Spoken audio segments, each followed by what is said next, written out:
Apollo, the Apollo moon landings, fact or fiction? The anomalies, the inconsistencies, and the unexplained details. And I could go on forever about it because there are so many of them, but we'll cover the main ones. And there are some very interesting anomalies and inconsistencies that have only recently come to light. We'll cover those. So just so we know where we are, when we are, we're 9 days after the alleged landing on the moon of Apollo 11. Celebrated around the world. Oh, goodness me. National Geographic have even republished their December 1969 issue. Spaceflight magazine, this is the House magazine of the British Interplanetary Society, which I gave an interesting talk at, saying it never happened. God, that caused trouble. But I'm still a member, and I was asked by the president when I went to a recent talk, Marcus, you're not going to be asking any difficult questions, are you? That's what I do. No, I said, no, I don't ask difficult questions. I ask challenging questions. And one question I asked, I'll come to it when we reach it in the talk, produced some very interesting information. So a challenging question is always good. Right, this is where it ended. You've just seen the cover. That's the cover. I've had it, where's it gone? I've had it for years, that particular picture, and I was rather pleased that National Geographic have got their own reprint of the magazine out in Smiths right now. The Telegraph magazine have done a copy, Time magazine have done a copy. It goes on, and you've probably been subjected to it over the last couple of weeks, the insistence that man landed on the moon. We've got the film of Apollo 11, which I went to see in the IMAX cinema to get the full immersive experience. Oh, God. You're immersed in loud music, quick editing, and propaganda. That's what you're watching. I went to see First Man, the story of Neil Armstrong, taken from the book of the same title, First Man. The book is interesting in that it recounts Armstrong's flying career. He's a very good pilot. It recounted his flying career in considerable detail, with a great deal of attention to the flights that he was involved with. He was also a Navy pilot in the Vietnam War. He had 55 kills to his name. He was asked to join NASA. He didn't apply for it. He asked to join NASA. Now here's a question. Neil Armstrong died in 2012. Where is he buried? Where would you expect him to be buried? An American hero. Arlington National Cemetery, possibly, where presidents get buried, American heroes get buried, Charles Lindbergh, for instance. No, Armstrong is buried at sea off the coast of Florida because he didn't want a fuss made. He's a naval pilot, so legitimately he could request a burial at sea. But it seems a bit strange. It does to me. I'm forever finding strange things to do with Apollo. Let's go back to the beginning. This is where it all started. In 1961, President John Kennedy had been president for just 4 months at this point. And here is Yuri Gagarin, that's Nikita Khrushchev. Yuri Gagarin had allegedly been the first man in orbit. Whether he was or not, it doesn't really matter. Everybody believed he was. So John Kennedy had to do something about it. Hence the famous speech, we'll land a man on the moon before the decade is out and return him safely to the Earth. At that time, the only American who had been into space was Alan Shepard.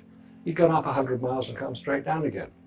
They didn't know they could do it. It was a big mystery. Kennedy had made it a political announcement. It wasn't scientific.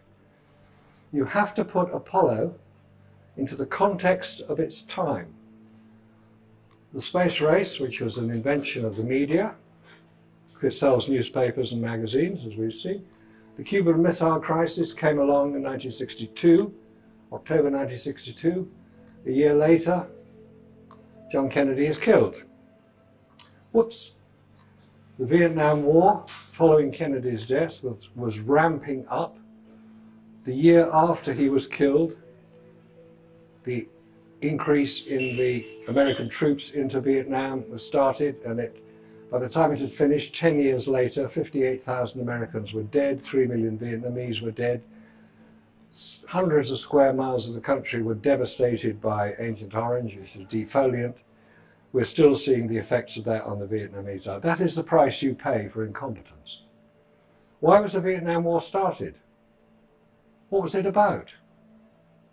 Nobody actually could tell you what it was about. The domino theory is the favourite thing. If Vietnam falls to communism, Laos will, Cambodia will, Thailand will. We can't afford that. So we have to get into Vietnam and wreck the place, and then it won't happen. Bit of trivia. The Vietnam War was allegedly started because of the Gulf of Tonkin incident in 1964. The Gulf of Tonkin incident. The Gulf of Tonkin is off the coast of Vietnam, where American naval forces were patrolling, and the reports were that a torpedo boat had attacked the American fleet. The commander of the American fleet was a gentleman by the name of Admiral George Morrison. You may know his son, Jim Morrison, lead singer of The Doors. If you start getting into the connection between the intelligence services and the music business, you'll find a particularly interesting correlation of many of these people. Anyway, that's a piece of trivia. So we had the student riots against the Vietnam War. People were being killed, shot, real bullets. Robert Kennedy assassinated, Martin Luther King assassinated. The place was falling apart. It needed a distraction, so let's go to the moon. That'll distract everybody. And so you're going to have a space program now. Mercury, 1 man in space. Gemini, 2 men in space. Apollo, 3 men in space. Skylab, about 4 or 5. Shuttle, about 7. ISS, well, that's still there now. The Orion craft, we'll come to that later. Now, how many people here have heard of and know where the X-37B goes? It's a shuttle. It's a small version of the shuttle. It's unmanned. Its last mission was 712 days in space. Where'd it go? Nobody knows. Who pays for it? Nobody knows. Its previous mission was 515 days. It could get to Mars and back in that time. I don't know if it does or not, because nobody knows where it goes. So let's not have any more stories about you can't keep secrets. There's the X-37B. It's unmanned. I don't even know it's got any cameras on board. But if you're going to go to the moon, you need a good piece of kit. This is the kit. This is the Apollo craft. This is the lander in 2 sections. Lower section with a big rocket there to slow it down. This is where the astronauts were, and this is the service module which contained all the bits and stuff that they needed. There's the Saturn V rocket. It's called a Saturn V, by the way, because it has 5 engines. Simple. Now, on the Gemini mission, here we have a Gemini craft. They all landed in the Atlantic. But what's this? Now, some people can tell that this is an aerial of some sort. You can see it's just landed. These are the astronauts. They're the 2 frogmen helping them out. But when they swam to the craft, they weren't carrying that. It wouldn't have been on the craft as it came back through the atmosphere. It would have burnt off. I don't know what it is, but it's a mystery. Oh, by the way, everything I say can be debunked, according to online websites, because I don't know enough to be able to explain it properly. So it's all been debunked, so rubbish. I'll tell you what's been debunked, because we've got to start with the camera now. If you're going to go to the moon, you want to take some nice pictures. This is the camera that was chosen to take it, and it's a very appropriate camera to choose. The Hasselblad 500 EL, made by Victor Hasselblad of Sweden. It had an electric motor drive at the bottom here to advance the film. It carried 150 exposure film in the detachable magazine, and it had a big lens on the front. And you see where it was mounted on the front of the spacesuits. That's Alan Shepard, that's Neil Armstrong, and that's the camera you can go into a shop today and buy. They haven't changed the design very much. The shutter button is on the front of the camera. Guess what? You can't see it from inside your spacesuit. The exposure indicator, have you taken a picture? Because in space, nobody can hear you scream, therefore you can't hear any sound, therefore you don't know if you press the button. And even if you had pressed the button, it won't make a sound because they've taken the mirror out. So there's no viewfinder. Not a problem. Astronauts with the right stuff can take photographs without viewfinders.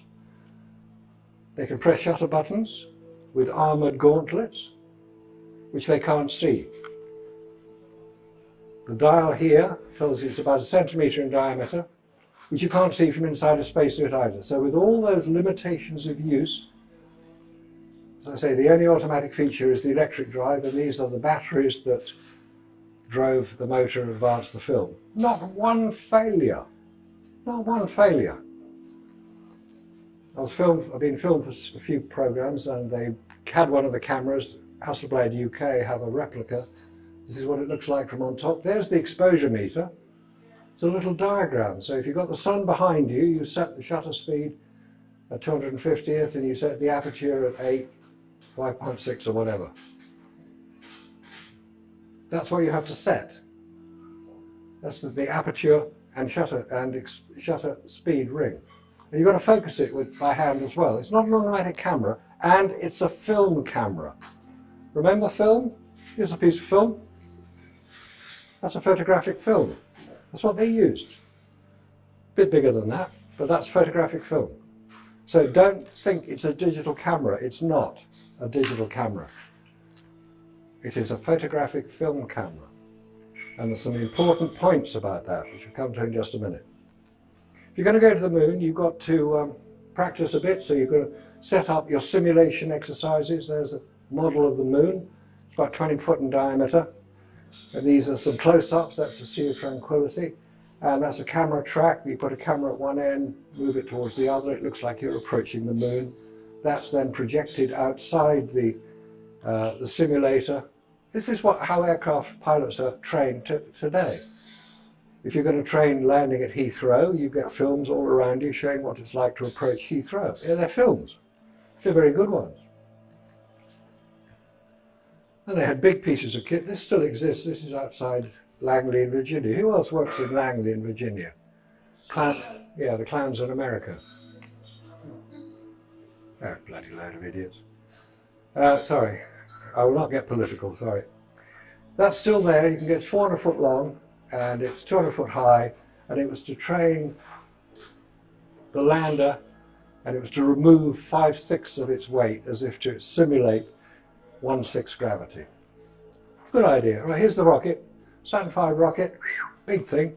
Height of St Paul's Cathedral, weighs 6 million pounds, that's 7.5 million pounds of thrust. It's a big piece of kit, and it works so well because we saw it take off, didn't we? There it goes, clears the tower, takes off, and the next piece of information we get is when it lands, 8 days into case of Apollo 11, 8 days later. Splashdown. Between those two events, takeoff and landing, we have one source of information, NASA. There's no other independently verifiable information, even now, available. And I know people are going to start talking about photographs of the landers on the moon, but we'll come to that. If NASA stands for never a straight answer, or no astronaut sent anywhere, I tend not to believe what they tell me unless I can confirm it and check it out and verify it. And this is what I've been trying to do for the last 25 years. Check it out and verify that what they have told us. They built the Saturn V rockets, and to survive the heat, radiation and vacuum, spacesuits and spacecraft are needed. We're very delicate little creatures, us humans. We don't like vacuums. We don't like space. We have to be protected. And if we're going to come back, we need a heat shield. We'll come to why that's very important later. Now, in space, above about 75 miles, space is a vacuum. There's very little there. It's not a total vacuum because bits of the atmosphere float off. A few molecules float. But when you get to the moon, very little exists there. So on the moon, it's a total vacuum. Now vacuum, most people understand pounds per square inch. Atmospheric pressure, this stuff here, 14.8 pounds per square inch of atmospheric pressure is pressing in us all the time. On the moon, it's minus the actual figure is measured in what's called torr, T-O-R-R, named after an Italian scientist who devised the system. Because it is such a small amount of pressure, the torr level, atmospheric pressure is 760 torr. Just think of it as a unit of measure, torr. At sea level, it would be zero. Sorry, not at 0 pound per square inch, it would be 0 torr. On the moon, it's 10 to the minus 7. That's 0.000001. I very little. Now, what happens to photographic film, this stuff, when it experiences that level of vacuum? It disintegrates. Technically, it's called outgassing. The volatile elements of the film. The photographic film is an emulsion which started life as a liquid, is coated onto a plastic backing, it's light sensitive, so when you've taken your picture you can develop it. But in the vacuum of space, photographic film disintegrates. How do we know this? Two craft were designed, one to go to the moon and one to go to photograph Earth. The one that went to the moon was called the Lunar Orbiter, not to be confused with the Lunar Reconnaissance Orbiter. The Lunar Orbiter was sent to the moon in 1966 to photograph special landing sites that had no rocks or craters where Apollo landers could go. That was what was, there were 5 of them. They orbited the moon, photographing the surface in considerable detail, down to about 2 foot not per pixel because that comes later. Anyway, they could photograph in considerable detail from a height of about 30 miles as it orbited the moon. And it photographed it using photographic film which was developed on board the spacecraft using a type of Polaroid system where film could be processed in situ. But in order to ensure the integrity of the film, they had to pressurize the container in which the camera and the film were contained to 1.5 pound per square inch. Or another way of putting it is 0.1 bar. Below that, the film disintegrates.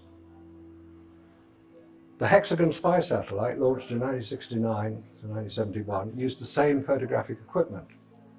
And that was also pressurized to 1.5 pound per square inch. How do I know this? Because the guy who designed the camera gave a talk at the lovely old British Interplanetary Society, and I asked him that question, because he said, the film disintegrated. I said, will that apply to Apollo? Yes, he said, it does. That's the House magazine. You won't see it in here, by the way, because they don't like the questions I ask. I tend to embarrass them a little bit. But the camera equipment using photographic film, not digital, that's what's so important to differentiate the two, disintegrates in space. So were the Hasselblad cameras pressurized? No, they were not. Therefore, the photographs allegedly taken on the lunar surface by the named astronauts, all 5,771 of the pictures, could not have been taken on the lunar surface. If anybody disagrees with that, because they've seen them published all over the place in magazines, you know, we've got them all here. They're publishing all these photographs, but they don't explain about the problems.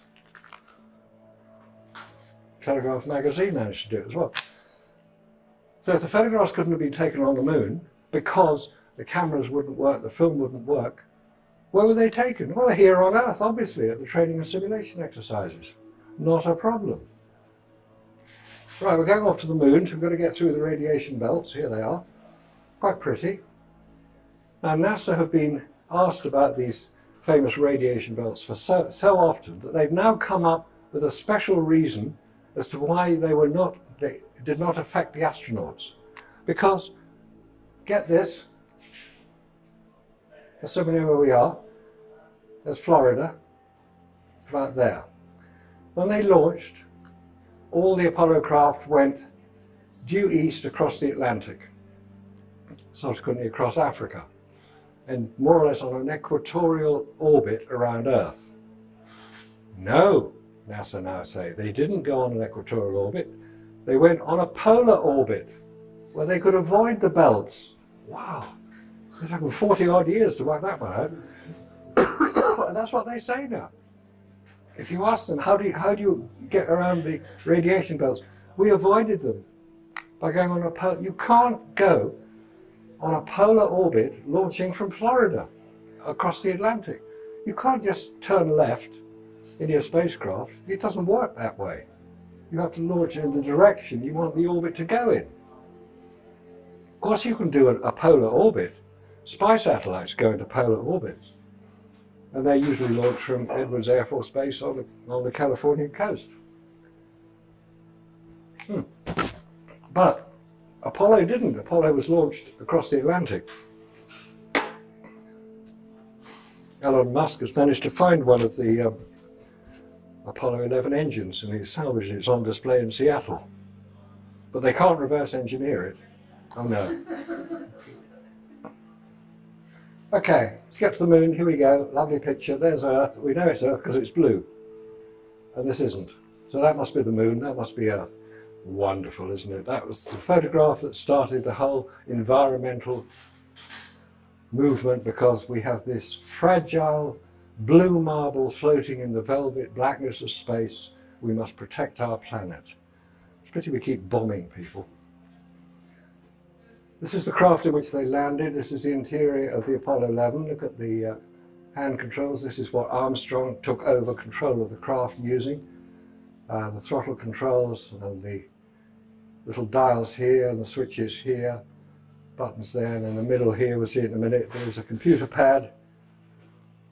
Between them, a disky keypad. It's a 10-numbered keypad into which they could put in commands. And this is the famous computer that didn't need a memory. It could do everything by magic. And here are our heroes. This is Armstrong, this is Aldrin. And if you've heard the descent onto the lunar surface, you'll hear Aldrin's voice. And Armstrong is manually controlling this. Is he wearing a spacesuit? Well, of course he is. You can hear him. There's a 10,000-pound thrust rocket just below him. And 10,000-pound thrust rockets tend to make a bit of a racket. Well, not in space, I hear you say. No, not in space. But if he was not wearing his spacesuit, this would have been pressurized with an atmosphere, in which case you would have heard him. But you didn't hear him, so he was wearing a spacesuit and controlling a computer keyboard with heavy-duty gardening gloves when his life depended on it. Would you operate a computer keyboard with heavy-duty gardening gloves if your life depended on it? Probably not. But they had the right stuff, so they could. Now we have dear Buzz. You know why he's called Buzz? Because his sister, when he was young, couldn't pronounce the word brother. She called him Buzz. And it stuck, and that's why he's called Buzz Lightyear today. It's named after him. It's wonderful, isn't it? Right, he's getting out of the lander. They've just gone onto the moon. Notice where the sun is. The sun is the other side. That is the directly illuminated surface of the moon there. And here he is coming out, and Neil Armstrong, who's taking the pictures, got bored, decided to take a photograph of the rubbish bag and the engine, because obviously you have to see if it was damaged when they landed it. They're quite what they'd have done if it had been damaged, nobody knows.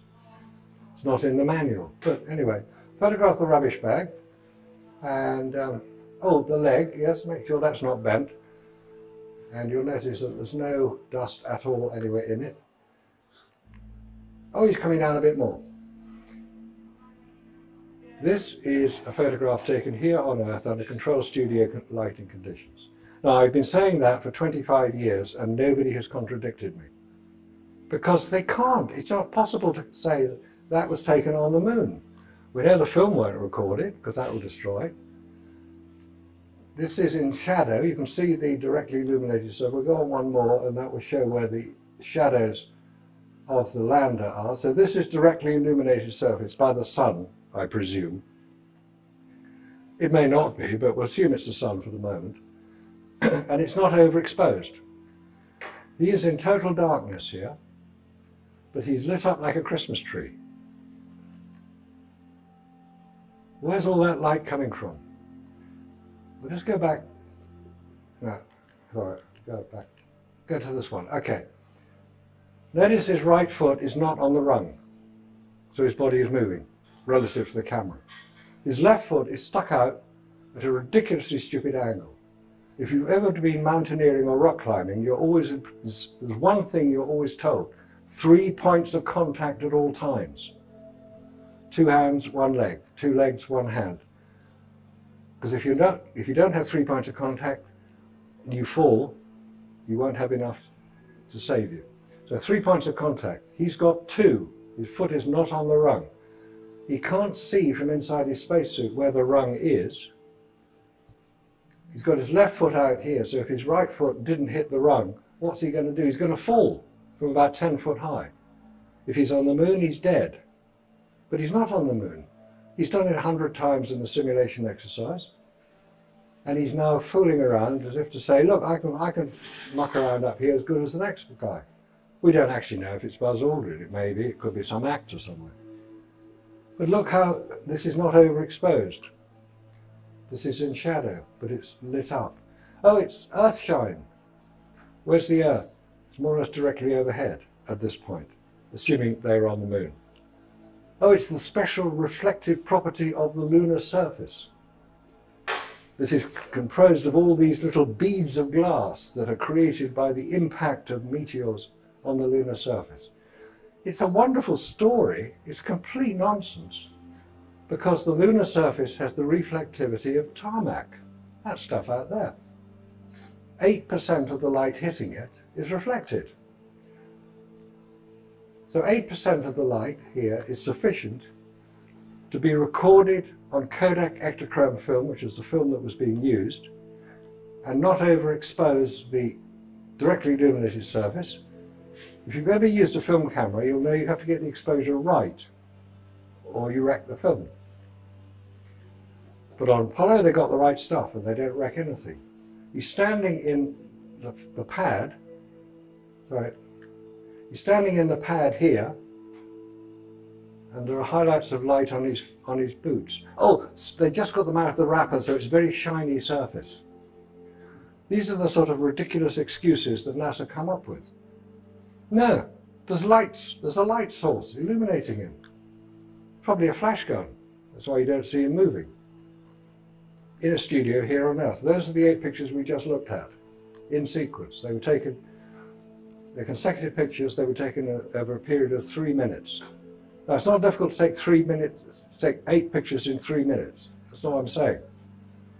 But if you haven't got a viewfinder and you have to focus and adjust your shutter and your aperture and focus pictures, because these are 3 different scenes. There, another different scene there. This is a completely different scene, where you have to adjust the shutter for directly illuminated surface, and then back here you have to adjust it again. You've got no viewfinder, you've got heavy-duty gardening gloves, and you've got to do it all with your hand and press the shutter that you can't see. And we're asked to believe that this is taken by the named astronauts on the lunar surface. That's the sequence there, 1, 2, 3, 4, 5, 6, 7, 8. We'll come to that. That's what you can go onto there's 4 websites where they have all these pictures showing in sequence. I happen to use the Lunar and Planetary Institute website because I just prefer the way they put it up. But there are many others, they're each numbered individually. Apollo Simulation, Apollo Saturn 11, Magazine 40, and then the picture number. I don't know if it is Apollo Simulation or Apollo Saturn. Here's another ridiculous photograph. How do you take this picture? You've got the camera mounted on your chest. How far do you have to lean forward so that you can get the footprint or your boot in shot and in focus, and you haven't got a viewfinder? No, it's professionally taken. If you look at it in detail, we can't see it on these images, but the focusing is absolutely spot on. No viewfinder. Oh, here we go.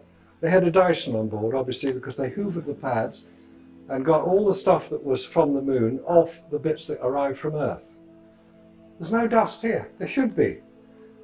The explanation, of course, the debunking of that statement is that because it's a vacuum on the moon, the rocket exhaust would blow straight away.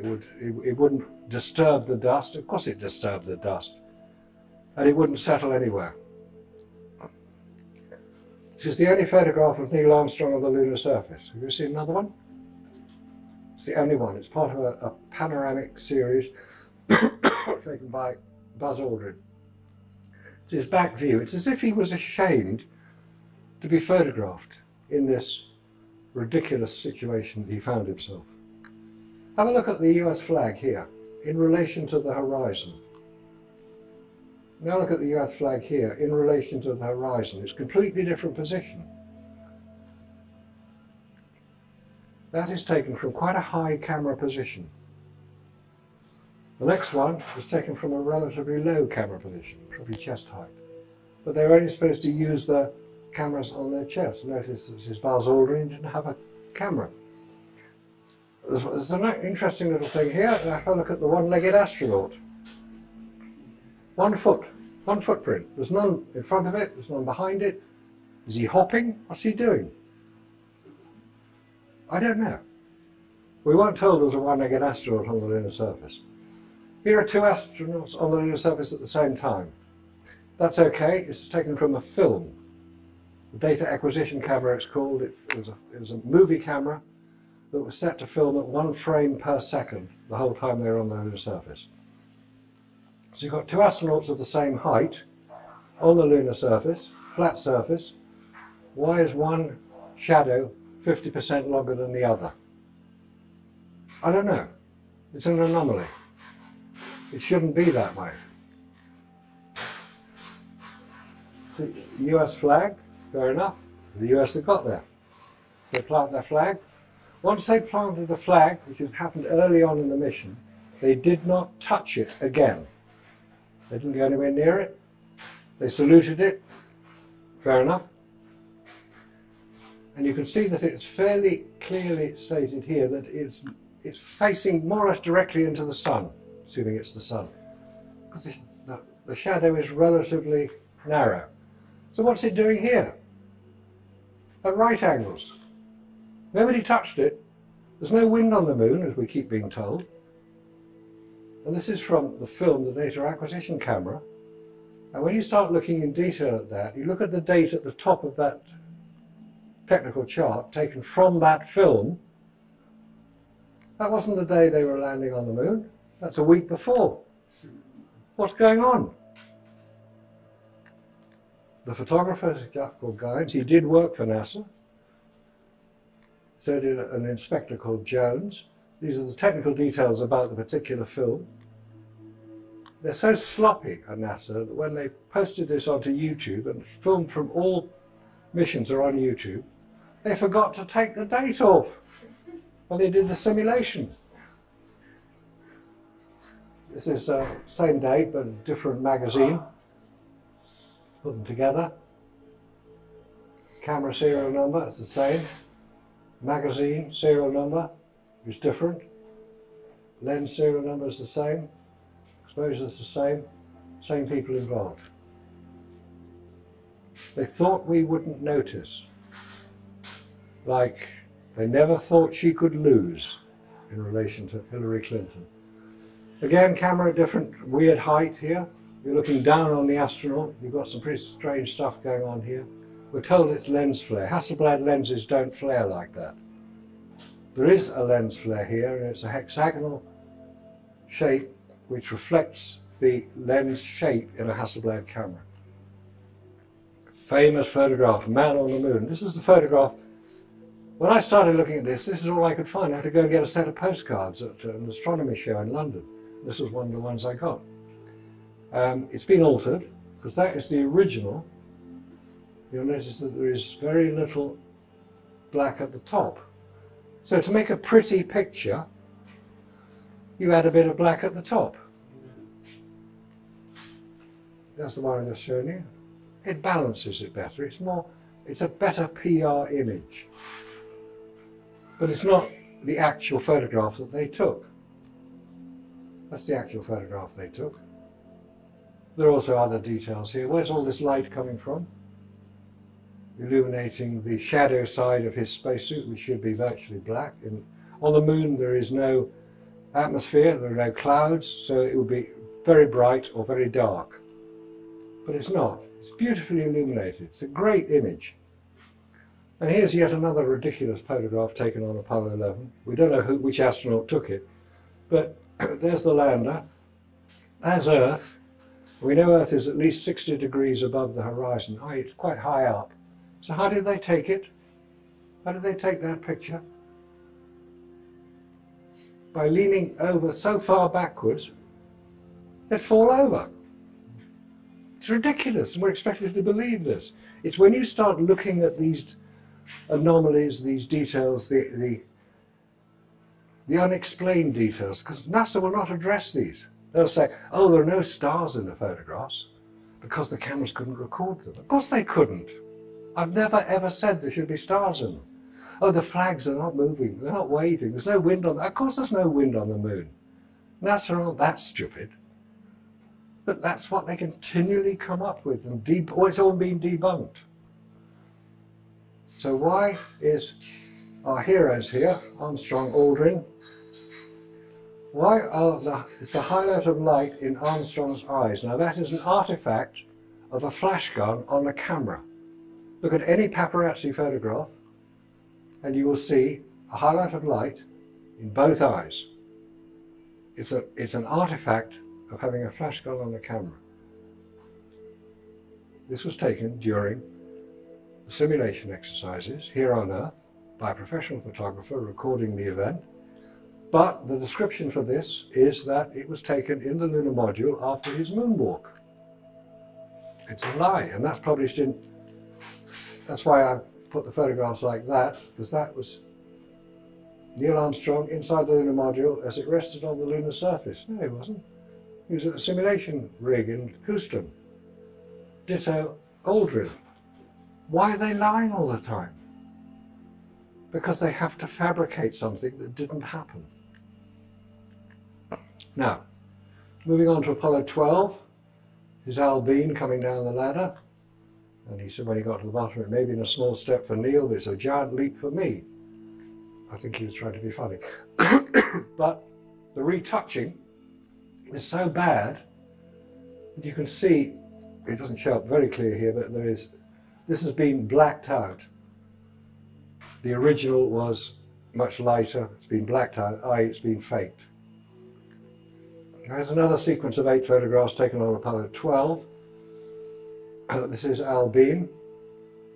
He's the guy who didn't know if he'd been through the Van Allen radiation belts when interviewed by Bart Sibrel. Well, he said, oh well, when he was told that they were 1,000 miles above the Earth's surface, he said, oh well, we must have been through them, but we didn't notice anything. 8 photographs in sequence. Same photographer, same subject. Why is the horizon so different? Sorry. Why is the horizon on one image here through his chest and the other image here rather artfully through his visor? That's the photograph you'll see quite often. It's a clever photograph, I'll give them that. But it's not real, it wasn't taken on the moon. Here is a camera that is attached to his chest, taken by another camera attached to the other Pete Conrad's chest. You should be looking straight into the camera lens. You're not. You're looking down on it. Because it was taken by a photographer up here. It's not rocket science, it's not rocket science to identify these problems. It's just that people don't want to accept that they have been fooled. As Mark Twain said, it is easier to fool somebody than persuade them that they have been fooled. You're looking straight into the camera here, but you're not here. And what's all this going on in the background? I know, it's E.T. coming along and saying, well, who the hell are these people? Who gave them permission to land? Get off! Take your rocks, take your flag, go! Don't come back. We obeyed them, we haven't been back. That's just showing the crosshairs on the film are in the wrong place up here. It's a bit technical. They shouldn't be as close together as that, but they are. And here's strange shadow angles. There's the photographer with the sun behind him, so what's the shadow of the surveyor unmanned craft landed a couple of years earlier? What's it doing going in a completely different direction? And then you got this ridiculous picture here. This is from Apollo 17. There's an astronaut, doesn't matter who it is. But what's this shadow doing going at that angle compared to this angle? You get the sun, it doesn't work that way. The shadows on the rock on the left, the shadows going the opposite way. Yep. Sorry. Hang on. Yep. The shadows here. It's a weird picture, that one. Can anybody explain it? The shadows there are quite different. It shouldn't be like that. It really shouldn't. If you go out on a sunny day, stand with your back to the sun, stick a rock on that side, a rock on that side, the shadows will converge. I'll give them that, they will converge. Shadows do. It's to do with the perspective of the lens of a single viewpoint camera.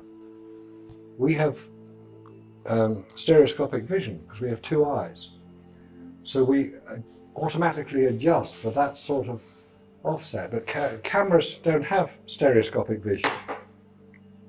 They have monoscopic, they have one viewpoint. This would show a completely highly illuminated surface of the Apollo 14 craft when the sun is, you can see where the sun is, behind it. Oh, come on, that's just not the way photographs work. Now, let's have a look here. This is Apollo 14 again. Look where the flag is. I'm going to switch it over like that, so we've still got the flag there. And this is the photograph of the same scene. Who took it? There's two astronauts on the lunar surface. Only ever two astronauts on the lunar. Who took the photograph? They didn't have a timer on the camera, didn't have a tripod to put it on.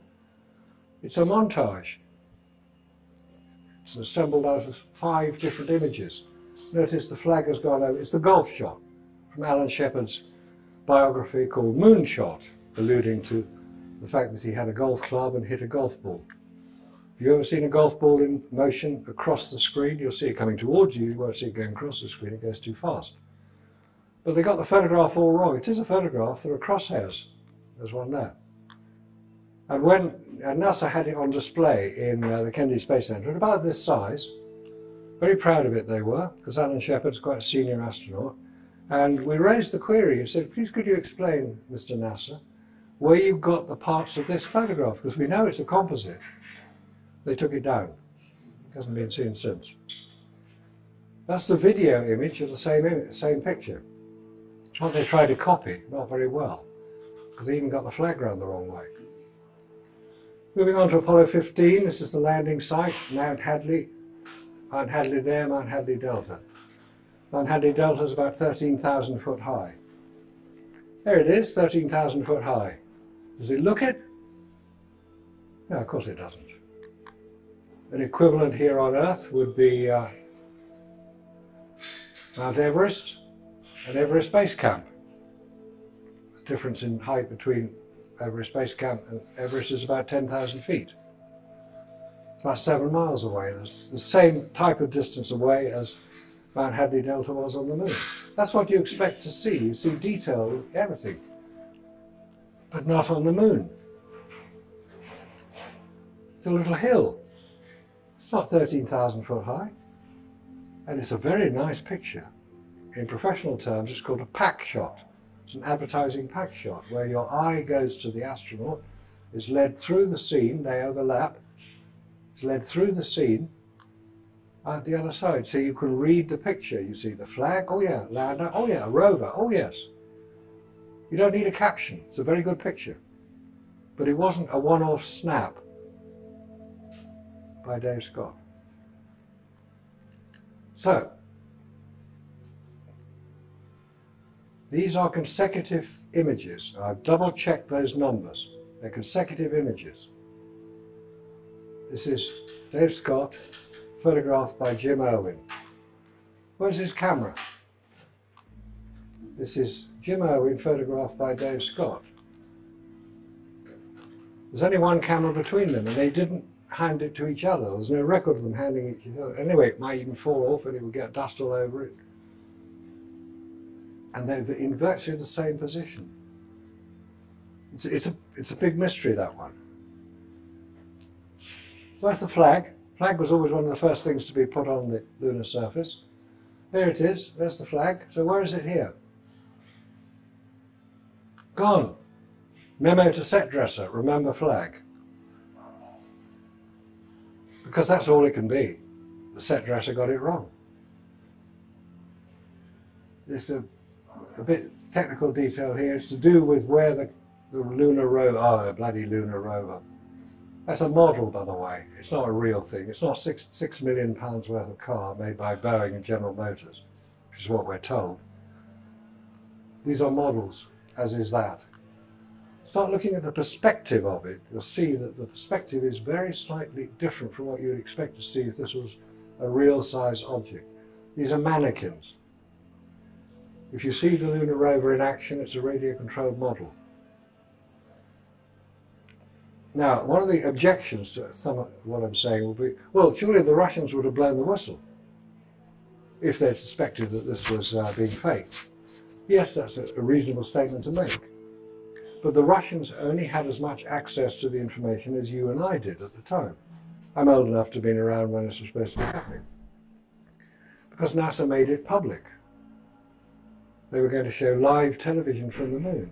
Live television from the moon? Are you insane? How do you do that? What power of transmission is required to transmit a television picture 240,000 miles through the Earth's atmosphere? What power is required? The amount of power they had available was 3 kilowatts. That's it. Total was 4 kilowatts, but they had to run the rest of the spacecraft on the rest of it. So 4 kilowatts was total power available on the lunar lander. But they transmitted a live television picture from the moon. No, they didn't. They wouldn't have had enough power. Anyway, there's the lunar rover. This is a reasonable facsimile of the lunar surface.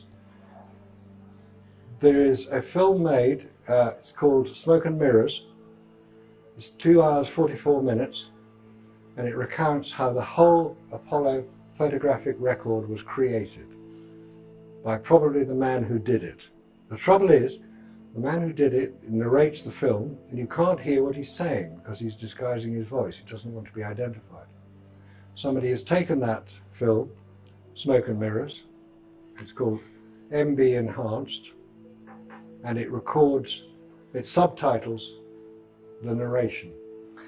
If you go onto YouTube, you won't find it. It's been removed because it identifies how the whole thing was done.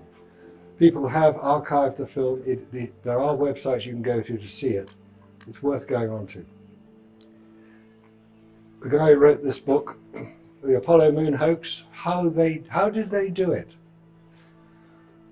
Discusses it in there. This book was published 4 days ago. It's on Amazon. Trevor Weaver is the author's name. And this one, The Apollo Moon Missions, Hiding a Hoax in Plain Sight. Randy Walsh, he's a pilot, so he knows about navigation over distance. NASA is now being exposed in some detail. Anyway, back to the rover. This is a model. On our list, I'll show you these pictures at the websites at the end. If you go onto that, there's a very interesting and technical article written by a Russian filmmaker describing how it was done in using models. Because he used models. Hollywood uses models. If you've ever seen the film Back to the Future, they're models. They're not real cars. Some are real cars. Most of the action shots are models. This is Apollo 17, that's where they landed here.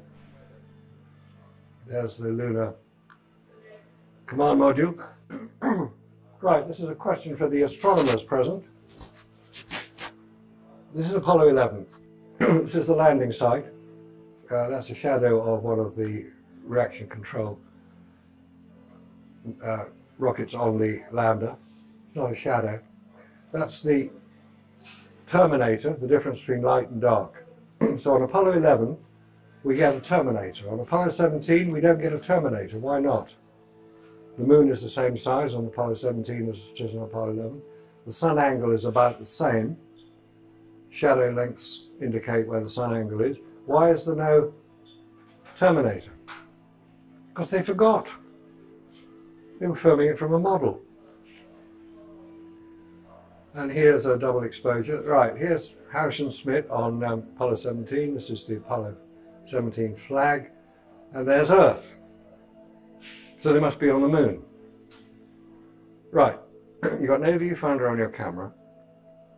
You've got a shutter button you can't see from inside your spacesuit. How do you line up your mate, your flag, and get it pointing straight at Earth? Once. The second image here is to show that it's actually a double image. Not a double exposure, that's a different thing altogether, it's a double image. A double exposure would be to take the same photograph twice with different parts of it. A double image is when you put in an additional image to the photograph, in other words, the Earth. I can't show it on here, but that Earth is actually inserted into the image. In that photograph is the Apollo 17 lunar lander. Where is it? There's the rover. It is there. Before we find it, let's just have a look at what happens when you enhance the image. You start to get some pretty weird stuff going on in the background. Stanley Kubrick did not direct anything to do with Apollo, despite many people claiming that he did. He didn't have the time. He was finishing off his masterpiece, 2001: A Space Odyssey. But an interesting side is that Stanley Kubrick's next film but one, Eyes Wide Shut, because he had so much control over filming, he could dictate when the premiere of any of his films was to be held. He dictated in his contract that the premiere of Eyes Wide Shut would be held on the 16th of July, 1999, the 30th anniversary of the launch of Apollo 11. It's as if he's playing with us, because I think the person who had more to do with the creation of Apollo was Stanley Kubrick's special effects director, Douglas Trumbull, who's actually still alive. Or maybe also including John Dykstra, who did the special effects on Star Wars. Anyway, let's find the Apollo lander. Here it is, same picture, slightly different image. So where is the Apollo 17 lunar lander? It's about 3 or 4 miles away from the camera position. It's there. You need to enlarge it considerably to see that it actually is the lunar lander. So if it's doing it, if it's that far away, which it would be, I mean that's what a photograph taken of an object 4 miles away would look like. What on earth is it doing over here? What's it doing here? Features A, and A are the same in each image. D is the same in each image. This middle one is the one we just looked at. These are other images showing the same feature, Perspective doesn't work that way. Why is that object the size and the lunar lander in that one is much bigger? Over here you've got to really enlarge it, because they got the scale wrong on the models, like they did here. There's the lunar lander. What's it doing over here? It didn't move once it had landed, we're told. Those are the same features, B, D, and E. In a crater. It wasn't on wheels, this lander. It landed, bang, that's where it was. Looking at the same lander, here it is over here.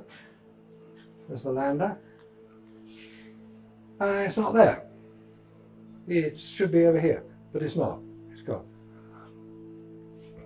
And we have the magic rover. Here we go. No wheel prints. Lots of footprints, no wheel prints. How did he get there?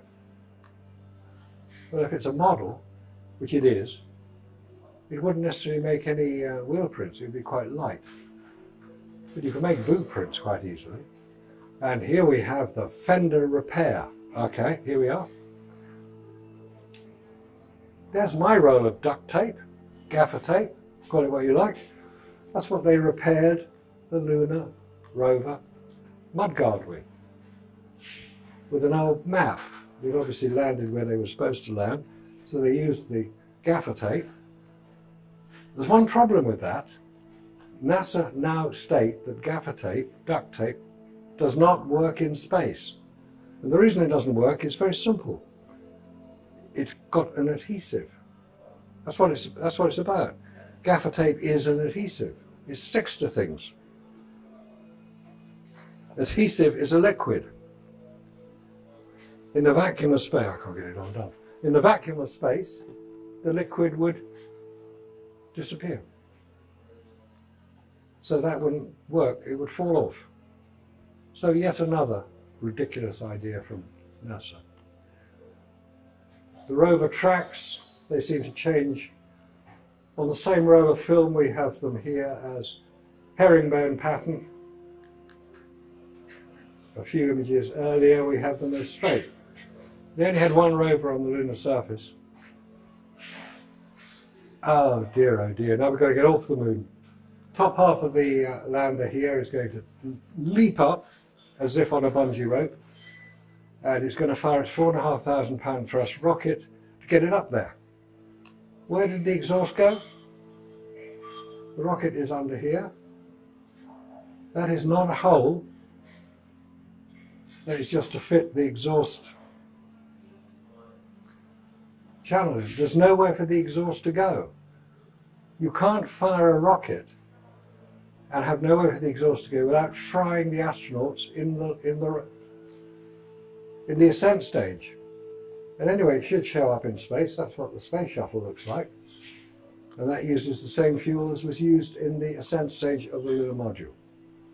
Sorry NASA, you got it completely wrong. You can't even get your facts correct on the descent stage. Right, let's get back to Earth. This is probably going to be the only picture you'll see of Earth. You can always tell it's got a little triangle of cloud over the Sudan.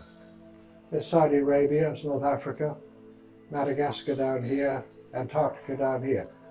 The bit that's melting, by the way. Back then it was not melting, it still isn't melting. Anyway, most of the other pictures you'll see are composites, they're CGI. NASA admit to this. They have a special department that creates new images of the Earth, because their satellites don't go far enough out to get one image. This is the only one I've ever found which is a photograph of the whole Earth. I don't know how they got it. If you're coming back from the moon, the command module re-enters Earth's atmosphere at 25,000 miles an hour. Is 25,000 miles an hour fast? Yes, it's very fast indeed. But spacecraft don't have brakes. So it's got to slow down by using the frictional load from the atmosphere on a heat shield, which is made of ablative material, which basically means that it destroys itself. We'll come back to that in just a minute because there's an interesting comparison. That is the speed a spacecraft re-enters from lunar orbit. It's much faster than the shuttle would enter from the space station. So what are the objections to all this? The Russians would have blown the whistle. We've covered that. The rocks. Oh dear, the rocks. You've all seen the rock, haven't you? I haven't got it. Somebody's got it. Oh yeah, here, moon rock. Here we go, moon rock.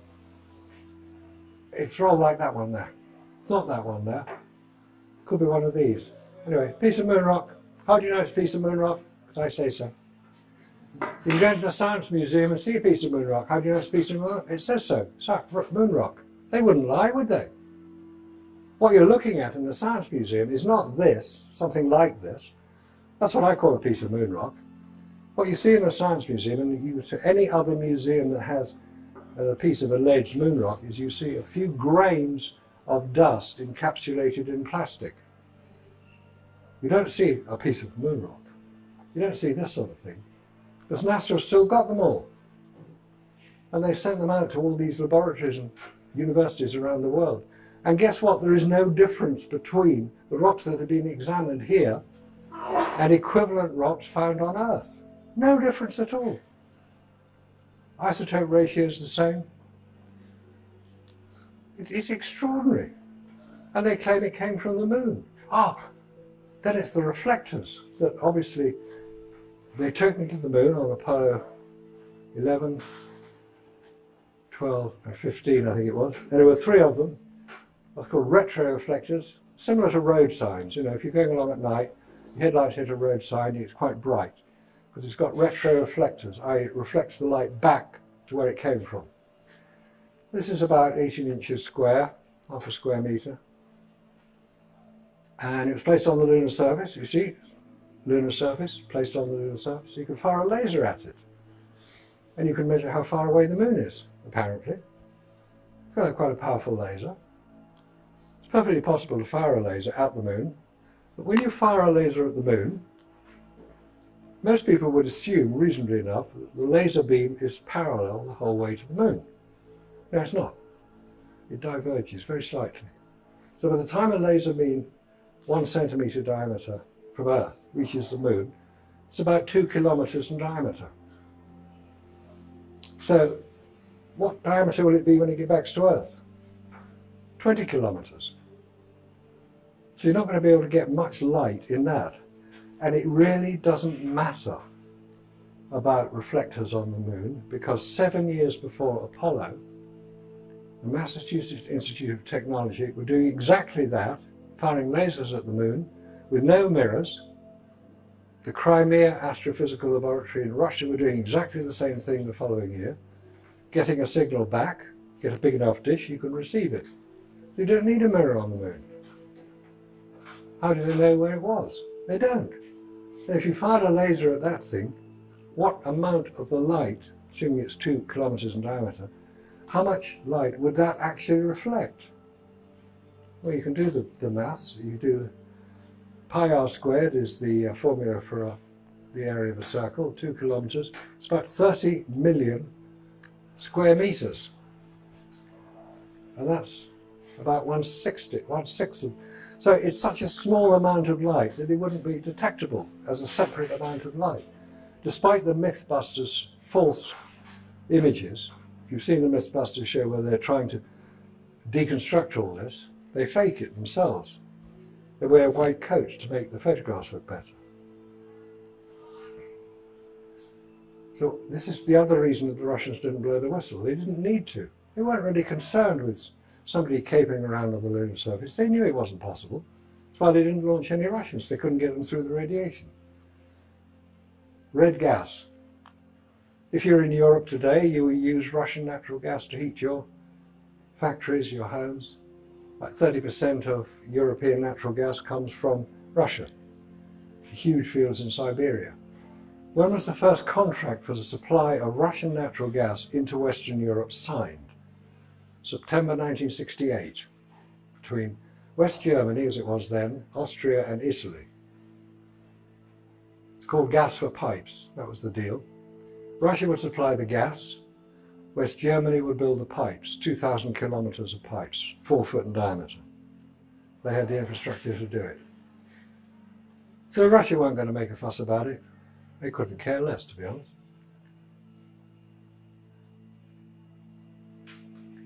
This is what's causing all the fuss today. It's called Nord Stream 2, which is the second pipeline under the Baltic coming out of St. Petersburg into northern Germany, spreading out there through the distribution centres. Some of it comes to Britain, not much. We get most of ours from Norway. But it's caused a lot of problems. One of the things that President Trump said, well, why are we protecting Germany when they're getting all their gas from Russia? Go on, pay us the money. It's the art of the deal. Okay, moon rock. I love this one. The Rijksmuseum in Holland, Holland's National Museum, had a display of space memorabilia, one of which was a piece of moon rock, presented with the compliments The compliments of the Ambassador of the United States of America, J. William Middeldorf II, to commemorate the visit to the Netherlands of the Apollo 11 astronauts Neil Armstrong, Michael Collins, Buzz Aldrin.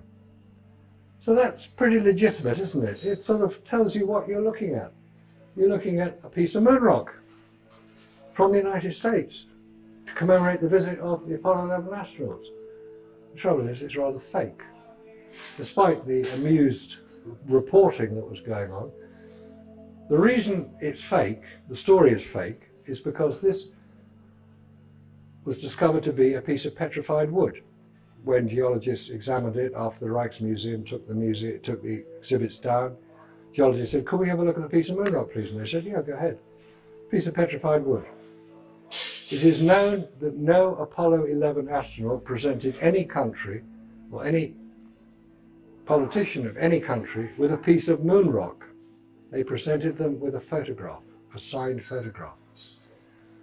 This was discovered in the late Prime Minister of Holland's effects when he died. The card is separate from it. The family, bless them, decided it would be better off on display in the National Museum. They presented the card and the rock to the Rijksmuseum, who made the not altogether reasonable assumption that the two went together without any investigation. But it's now demonstrated that this was not referring to that rock.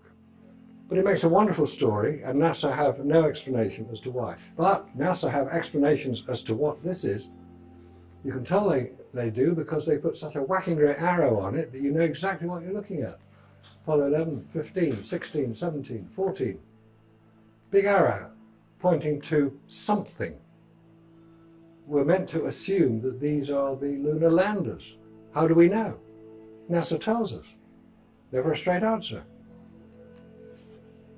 So when they get up to Apollo 12 here, Apollo Lunar Surface Experimental Package, Intrepid is the name of the descent stage of the lunar. Look how big it is. Look how big, it's huge, isn't it? You can really see a lot of detail in that. That's the Surveyor 3, that was the one we saw a picture of earlier with a strange angle. That's the crater name, another crater, crater, crater. And this will point to the astronauts' footprints on the lunar surface. So because you can see astronauts' footprints on the lunar surface, you assume you're looking at artifacts left there by astronauts on the Apollo missions. No, you're not. You're looking at photoshopped images. Why is it in black and white? This is taken in 2009.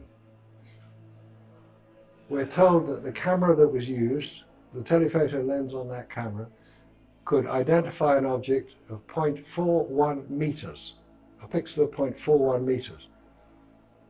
That is the same resolution as the camera that took this photograph. It's the London Eye, where you can see individual cars on the London Eye. You can see cars parked in the car park here, and in greater detail you can see some cars even have sunroofs, so you know which way they're pointing. You can see individual people on the pavements here. This photograph was taken by an orbiting satellite called GeoEye-1, orbiting 460 miles above the Earth's surface, photographing through the dust and pollution of the atmosphere. This photograph was taken 12 miles above the lunar surface through the vacuum of space. And we're expected to believe that that's the best they can do. I really do not believe it. I'm not persuaded by it. I think that we are being misled by false images. These landers are about 20 foot across. They're the height of this room. That was about 6 foot high. Seems to be casting a very strange shaped shadow.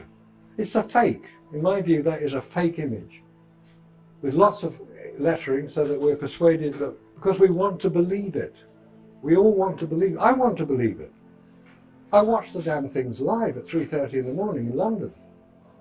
I want to believe it. But I want to believe the truth. I don't want to believe the fabrication. You know, check Google Maps for your own house and see if you can see the car outside it. Of course you can.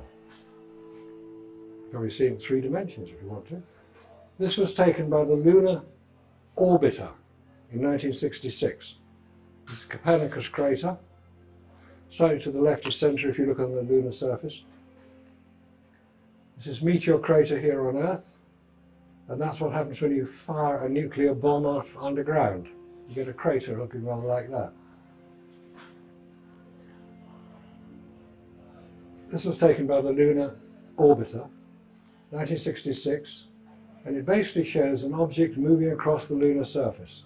There's another one here, it's not quite so clear, but there's an object at the end there. I don't know what they are, but when I heard about the Lunar Reconnaissance Orbiter photographed the whole lunar surface again, I thought, well, it must, if that object is still there, it'll appear in the photograph, and it does. It's a different sun angle.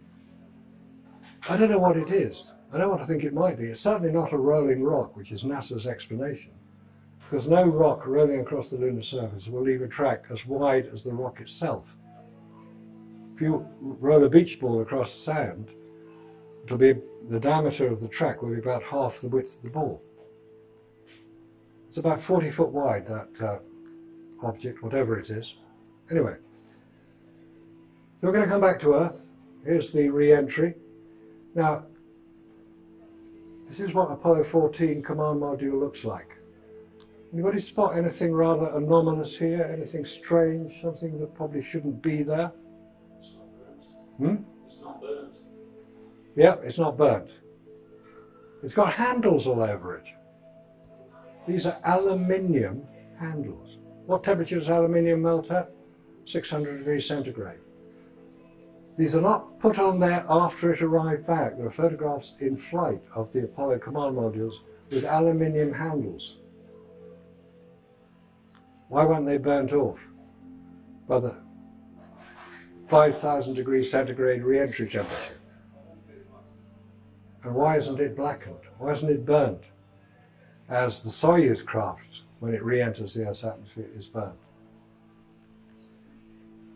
This is the Orion craft. This is Apollo 2.0. This was launched in December 2014, the best part of 5 years ago.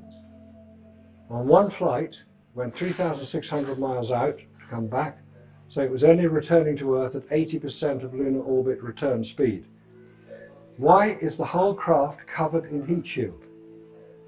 This is taken from the space shuttle. The Apollo craft doesn't have it. The Orion craft has it. The reason the Orion craft has not flown since December 2014 is because the heat shield, the main heat shield under here, virtually failed. So why don't they just take the same formula that was used on Apollo and put it on there? They lost the formula. It's called AFCOT 5061. That's what you can see in the Science Museum in London. Notice the handles on Apollo 10. No handles on Orion. Lots of heat shield. Now, another problem is, that says compression pad. When you have your command module, this thing, it sits on top of the service module. So it has to be attached to the service module. How is it attached? With steel bolts that go through the heat shield. That's why they're called compression pads. When the two separate, explosive bolts separate them, something has to fill the gap that was left by those attachments. There are 6 of them around the craft.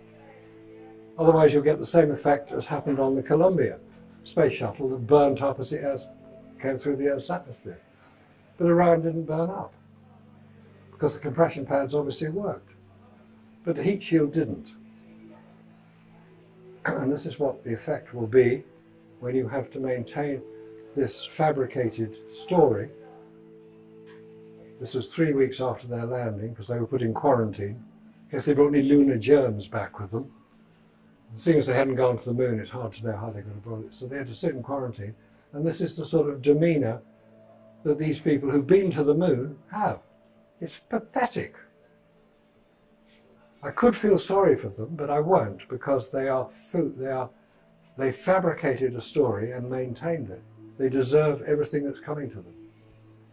So what's been learned from Apollo? Orbiting the moon with unmanned satellites, straightforward. Landing astronauts on the moon and returning them safely to the Earth, that's the hard part. It's the human aspect of it. But what was it all about? We just to occupy the high ground, low Earth orbit. That's what President Johnson said that the space program was all about. So I'm basically with astronaut 4 on this one, because that's who I think had a great deal to do with it.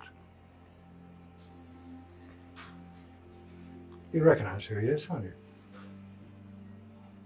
Mickey Mouse. Walt Disney. That's where it all came from.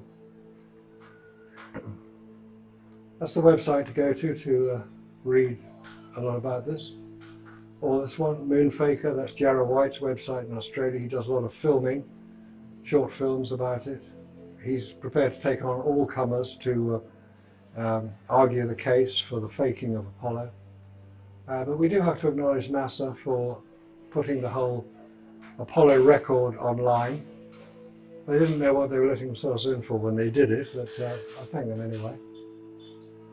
There are a lot of people writing books. I say there's several new books out now. Randy Walsh's book, Trevor Weaver's books. There's a lot of people doing it, so it's not going to go away, this story. I'm going to stand up, people invite me. Thanks, Neil, for inviting me. I'll stand up and say, it's fake. We've been fooled. Let's not be fooled in future.